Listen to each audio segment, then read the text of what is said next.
బుల్బుల్ ఇదిగో నీ tiffin box. అక్క నేను ఆఫీస్కి వెళ్ళడం లేదు, నాకు టిఫిన్ వద్దు.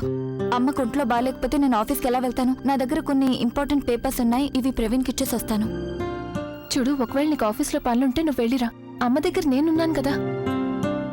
అక్క నా విషయంలో నాకు నా ఫ్యామిలీయే ఎక్కువ ఇంపార్టెంట్. పని తర్వాత చూసుకోవచ్చు.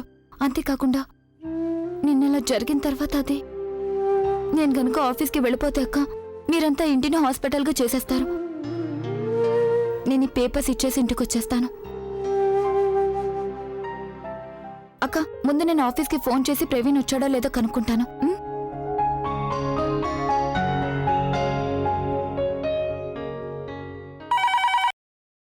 హలో హలో ఆంటీ, బుల్బుల్ని మాట్లాడుతున్నాను. Hello Bulbul, how are you? I'm good aunty. Praveen boss ఆఫీస్కి వచ్చారా? ఎందుకంటే నేను సాయంత్రం మీటింగ్ పేపర్స్ ఇవ్వాలి.